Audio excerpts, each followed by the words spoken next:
Well, the Reserve Bank here might signal the ultimate cost of living relief tomorrow. Future rate cuts, but they could coincide with the government's revamped stage 3 tax cuts if they get through Parliament. Now, one person who will have a say in all of that is the Shadow Treasurer Angus Taylor, who joins me now from Canberra. Angus, always good to have you on the program. First up, the stage 3 tax cuts. A lot said about what the coalition will do with the government's revamped idea. Will you support them or not? Well, Ross, good to be with you, and thanks for having me. Look, as I've said many times, we're working our way through this. It's clear from what we've heard today that Labor's been working on this for many months, and Treasury, in fact, potentially for many, many months, on how they would break this promise. And so we'll take our time to get to the right outcome here for the Australian people. But as always, we support simpler, lower, fairer taxes. We're the ones who actually put this legislation in place, I should say, with the support of the Prime Minister and the Treasurer, and 100 times, more than 100 times between them, they committed to these tax cuts. Indeed, they committed to continuing on with them even after they were doing work on how to get rid of them, which is, you know, what you would expect from a Treasurer and Prime Minister whose word is worth absolutely nothing, which is incredibly disappointing for the Australian people. I mean, in my time in politics, Ross, I have to say, this is the most egregious breach of trust that I've seen. OK, so this comes down to pure mathematics, political mathematics, if you like. And certainly with by-elections coming up, you've got a situation where it really does count. 11 million people in Australia get a bigger tax cut. 1 million people in Australia get half the tax cut they were previously promised, and they're the people who are better off. Political economics, political mathematics says you've got to support that. Well, can I just say that that's Labor's analysis, and let me tell you why that analysis is wrong and misleading. The first point is every Australian has been impacted by this government's failed economic management. The average Australian, this is a stunning number, the average Australian has seen their real disposable income fall by around $8,000 in the last 18 months, Ross. This is completely unprecedented. This is failed economic management, if there ever was failed economic management, and by a long, long way. That's 8.6% reduction in disposable incomes. Now, that failed economic management means that Labor is having to do desperate things, break promises that they've made over 100 times, breach the trust of the Australian people.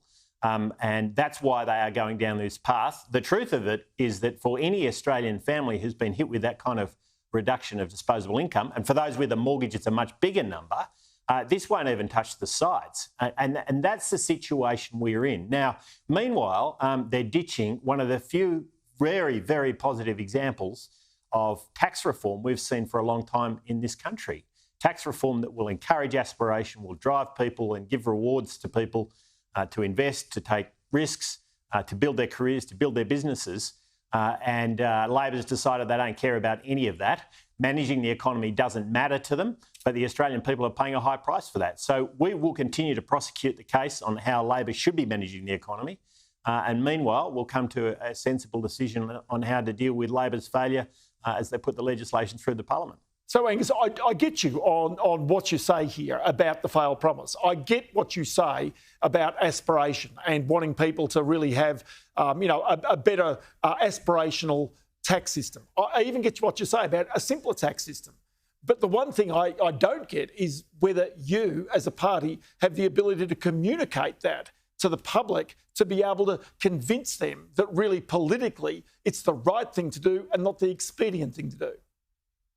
Well, I think every Australian understands now what failed economic management looks like. They see it around the kitchen table, Ross. And this is why we are seeing such unhappiness from Australians right now with the situation, because they're being absolutely smashed. I mean, and that is a complete failure of this government. It's a failure on industrial relations. It's a failure on competition policy. It's a failure on aligning immigration policy with housing supply. It's a failure on tax policy, which we've just been talking about, of course. So in area after area, this government has completely failed to deliver the strong economic management, which in turn delivers a low inflation, strong growing economy, which Australians need and deserve, and it's not what they're seeing. So that's what we stand for.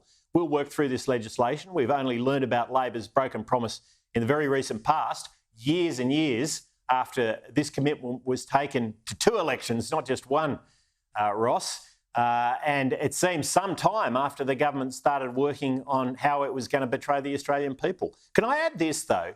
The other point here is that aspiration matters to Australians. It is central to what our country is. And when you say you're no longer interested in aspiration, and this is the party that took the top marginal tax rate, the Labor Party, down from 60% to 47% in the 1980s.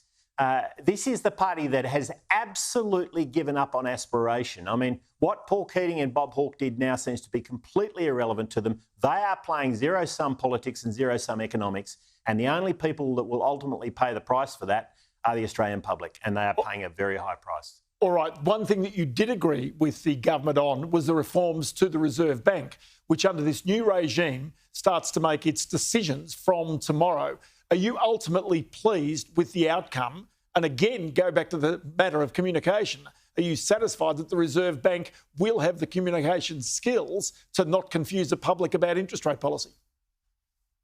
Well, it is important that they give very clear guidance, that their communication be strong. And we're going to hear from Michelle Bullock tomorrow. I'm sure she'll do a good job, and it's very important she give as much clarity, at least of the framework they're using and how they're thinking about interest rates to all investors, to borrowers, and to everyone else who's so reliant on the Reserve Bank. I should say we are concerned about one aspect of the Reserve Bank review, the response to it, which is what Jim Chalmers is proposing on the Reserve Bank board. And in particular, he's proposing legislation right now which would allow him to replace all the members of the current board and put all his own mates on the Reserve Bank Monetary Policy Committee, and we think that is a very dangerous path to be going down, and we've made that very clear to him.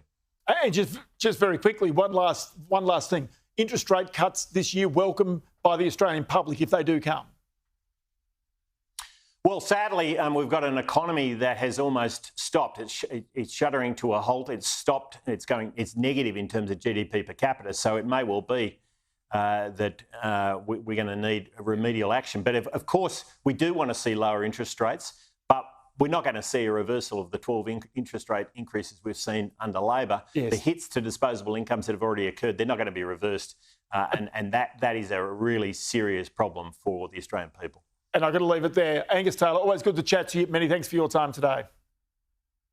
Thanks, Ross.